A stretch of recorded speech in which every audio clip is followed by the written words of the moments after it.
Thousands of people marched through London yesterday against anti-Semitism.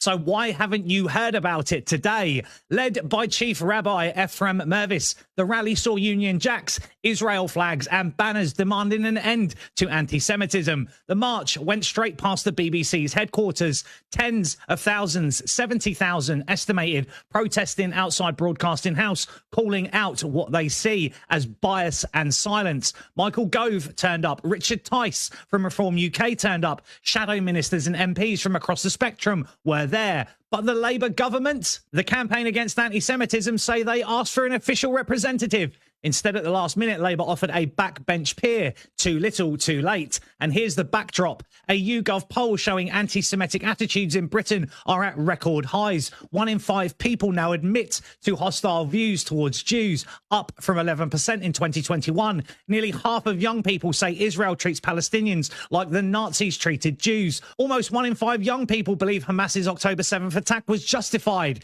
These aren't fringe numbers. They are mainstream attitudes. Chief Rabbi Mervis called it tragic that such a march is even necessary. Michael Gove and Jewish safety is the barometer of freedom in society. Richard Tice stood shoulder to shoulder with them. Tens of thousands in the streets demanding action. But here's the bit also that nobody wants to say. So many so-called patriots loud on every other issue haven't mentioned a word about this. Why? Because it wasn't splashed across the mainstream media. It wasn't the narrative they're told to follow. And you need to start asking yourself why. Why can tens of thousands protest outside the BBC, and yet the only person you hear it from is me and maybe a spattering of others? Silence from those who claim to defend Britain's values, or only the narrative they decide to push.